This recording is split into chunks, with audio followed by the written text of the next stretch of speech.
വിനിത, ആം ആദ്മി പാർട്ടിയുടെ നിലവിലെ ക്യാമ്പിന്റെ അവസ്ഥയാണ് നമ്മൾ ആദ്യം കാണേണ്ടത്. ഈ വേദിയിൽ വെച്ചാണ് അരവിന്ദ് കെജ്രിവാൾ പറഞ്ഞത്, ഞാൻ മുഖ്യമന്ത്രി സ്ഥാനം രാജിവെക്കുകയാണ്. ഞാൻ രാജിവെക്കുന്നതിന്റെ പ്രധാനപ്പെട്ട കാരണം ഞാൻ അഴിമതിക്കാരനാണെന്നാണ് ഇപ്പോൾ പറയുന്നത്. ഞാൻ അഴിമതിക്കാരനാണെങ്കിൽ നിങ്ങൾ ഇനി ആം ആദ്മി പാർട്ടിക്ക് വോട്ട് ചെയ്യണ്ട എന്ന് പറഞ്ഞ അതേ വേദിയിലാണ് ഇപ്പോൾ നമ്മളുള്ളത്. പക്ഷേ ആ കേജ്രിവാൾ, ജനങ്ങൾക്കിടയിൽ ജീവിച്ചിരുന്ന കേജ്രിവാളിന് ഇന്ന് മാധ്യമങ്ങളെ കാണാനോ പരസ്യമായി ഒരു പ്രതികരണം നടത്താനോ അദ്ദേഹം തയ്യാറാകുന്നില്ല. അദ്ദേഹത്തിന്റെ സോഷ്യൽ മീഡിയ അക്കൌണ്ടുകളിൽ മാത്രമേ അദ്ദേഹം ഒരു പ്രതികരണത്തിന് തയ്യാറാകുന്നുള്ളൂ എന്ന് പറയുമ്പോൾ ജനങ്ങളിൽ നിന്ന് അരവിന്ദ് കെജ്രിവാൾ ഓടി ഒളിക്കുന്നു എന്ന് തന്നെ കരുതേണ്ടി വരും.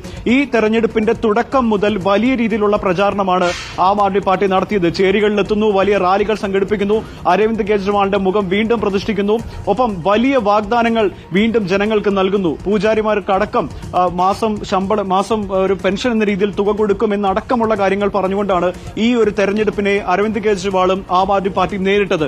പക്ഷേ തുടക്കം മുതൽ ബിജെപി ഇതിനെ കടന്നാക്രമിക്കുന്ന നിലപാടും ഒപ്പം തന്നെ അരവിന്ദ് കെജ്രിവാളിന്റെ ഔദ്യോഗിക വസതി മോടി പിടിപ്പിച്ചതടക്കമുള്ള വിഷയങ്ങൾ അതിലും ശക്തമായി ബിജെപി ഉയർത്തിയതോടെ ആം ആദ്മി പാർട്ടിക്ക് മറ്റു വഴികൾ തേടേണ്ടി വന്നു. പക്ഷേ ആ തേടിയ വഴികളെല്ലാം ആം ആദ്മി പാർട്ടിക്ക് വലിയ തിരിച്ചടിയായി മാറി. പ്രത്യേകിച്ച് യമുന അടക്കമുള്ള വിഷയങ്ങളിൽ എടുത്ത നിലപാട് അത് ബിജെപി മറുതന്ത്രമായി പ്രയോഗിക്കുകയും അതുതന്നെ അരവിന്ദ് കെജ്രിവാളിന് തിരിച്ചടിയായി മാറുന്നേക്കാണ് ഒരു സാഹചര്യമുണ്ടായി. ഇപ്പോൾ നമ്മൾ കാണുന്നത് ഇവിടെ ഒരു വലിയ ആഘോഷങ്ങൾക്ക് വേണ്ടിയിട്ടുള്ള ഒരുക്കങ്ങൾ രാവിലെ തന്നെ തയ്യാറാക്കിയിട്ടുണ്ടായിരുന്നു. LED സ്ക്രീനുകൾ, വലിയ സ്പീക്കറുകളൊക്കെ ഉണ്ടായിരുന്നു.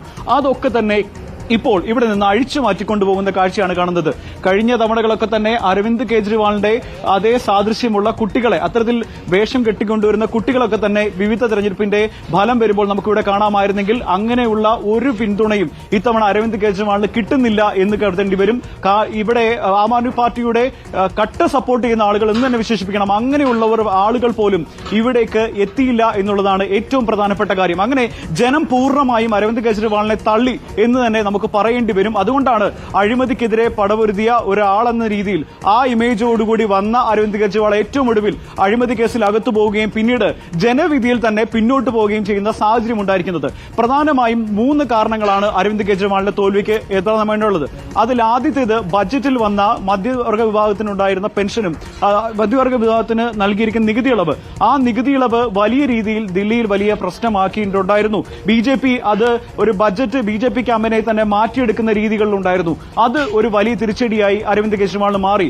രണ്ടാമത്തെ വിഷയം ദില്ലി കലാപവുമായി ബന്ധപ്പെട്ട വിഷയങ്ങളിൽ അരവിന്ദ് കെജ്രിവാൾ ഇടപെട്ടില്ല എന്നുള്ള വിഷയം. അതാണ് മുസ്ലിം വോട്ടുകൾ പൂർണ്ണമായും അരവിന്ദ് കെജ്രിവാളിനെയും പാർട്ടിയെയും ചതിച്ചത് എന്ന് പറയേണ്ടി വരും.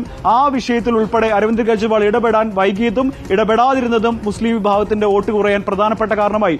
ഏറ്റവും ഒടുവിൽ പൌരത്വ നിയമ ഭേദഗതിയുമായി ബന്ധപ്പെട്ട പ്രതിഷേധങ്ങൾ ദില്ലിയിൽ നടക്കുമ്പോൾ അതിലിടപെടാനും അരവിന്ദ് കെജ്രിവാൾ തയ്യാറായില്ല. അങ്ങനെ ന്യൂനപക്ഷങ്ങളെ പൂർണ്ണമായും അകറ്റി നിർത്തുന്ന ഒരു നിലപാട് സ്വീകരിച്ചു എന്നുള്ള രീതിയിലേക്ക് ഒരു വാദമുയരുകയും അത് അരവിന്ദ് കെജ്രിവാളിന് വലിയ തലവേദനയായി മാറുകയും ചെയ്യുന്നുണ്ട്. ഇനി ആം ആദ്മി പാർട്ടിയുടെ പാർട്ടിയിലേക്ക് വന്നു കഴിഞ്ഞാൽ മുന്നോട്ടുള്ള ഗതി എന്താകുമെന്നുള്ള ചോദ്യം വളരെ പ്രസക്തമാണ്. ഇനി വരാൻ പോകുന്ന മുനിസിപ്പൽ തെരഞ്ഞെടുപ്പുകളൊക്കെയുണ്ട്.